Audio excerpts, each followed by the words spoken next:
বন্ধুরা, চলছে অগ্রহায়ণ মাস। আর এই অগ্রহায়ণ মাসের পূর্ণিমা তিথিকে বলা হয় মার্গী পূর্ণিমা, যা শাস্ত্রমতে অত্যন্তই পবিত্র এবং ঐশ্বর্যবর্ধক একটি তিথি।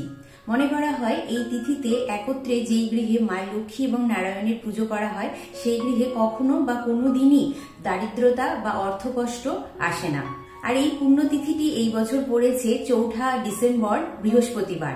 বৃহস্পতিবার এই তিথিটি পড়ায় এর গুরুত্ব বা তাৎপর্য অত্যন্তই বৃদ্ধি পেয়ে গেছে। এই ব্রত রাখলে কি ফল লাভ হয়?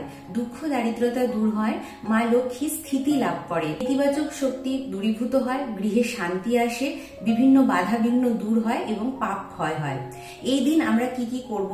এই দিন আমরা ব্রহ্ম মুহূর্তে উঠে নিজের ঘর বাড়ি পরিষ্কার করে স্নান সারবো। এরপরে মা লক্ষ্মী এবং নারায়ণের একত্রে পুজো করব। এই পুজোতে আমরা পদ্ম ফুল, গোলাপ ফুল, হলুদ গাঁদা ফুল রাখতে পারি। পুজোর ভোগ হিসাবে হলুদ কোনো মিষ্টি, হলুদ ফল বা সাদা রঙের কোনো মিষ্টি, এছাড়াও পায়েস আমরা মা লক্ষ্মীকে এই দিন রন্ধন করে দিতে পারি। নারকেল নাড়ুও রাখা যেতে পারে। এছাড়াও আমরা ভগবান শ্রী নারায়ণের অত্যন্ত প্রিয় সিন্নি ভোগ রাখতে পারি।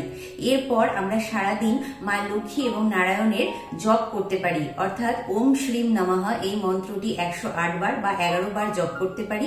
এছাড়াও ওম নমঃ ভগবতে বাসুদেবায় নমঃ এই মন্ত্রটিও আমরা 11 বার বা 108 বার জপ করতে পারি। এছাড়াও নিজের সাধ্য মতন কিছু দরিদ্র বা ব্রাহ্মণকে আমরা দান করতে পারি। রাত্রে আমাদেরকে চন্দ্রার্ঘ্য দিতে হবে। এই চন্দ্র দর্শন এবং চন্দ্রার্ঘ্যও কিন্তু দেওয়া অত্যন্তই শুভ বলে মনে করা হয়ে থাকে গৃহীদের জন্য, যা দুঃখ দারিদ্রতা দূর করতে অত্যন্তই সহায়ক হয়। এছাড়াও আমরা এই দিনটিতে নিজেদের যদি কোনো কুলদেব বা দেবী থাকে তার কিন্তু বিশেষ পূজা আরাধনা আমাদেরকে করতে হবে।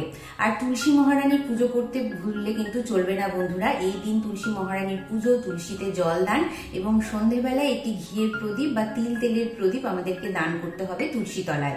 এই দিন যে কাজগুলো একদমই করা যাবে না, কোনো ঝগড়া বিবাদে জড়ানো যাবে না, কাউকে টাকা ধার দেওয়াও যাবে না, এমনকি কারোর কাছ থেকে টাকা ধার নেওয়াও যাবে না। এই দিন তোমার বাড়িতে যদি কোনো ঝাড়ু নষ্ট হয়ে থাকে, অর্থাৎ ঝাঁটা যদি নষ্ট হয়ে থাকে, সেটাকে কিন্তু বাড়ির বাইরে ফেলা যাবে না, কেন আমরা সবাই জানি যে ঝাঁটা কিন্তু মা লক্ষ্মী স্বরূপাই হয়ে থাকেন। এছাড়াও কাউকে কটূক্তি করা যাবে না এবং পরনিন্দা, পরচিত চর্চার মতন যে খারাপ কাজগুলি আছে এই দিন কিন্তু সেগুলি একদমই করা যাবে না। নেশা জাতীয় কোনো দ্রব্য কেউ যদি সেবন করে থাকেন এই দিন একদম করা যাবে না। আর আমিষ খাবার বর্জন করতে হবে।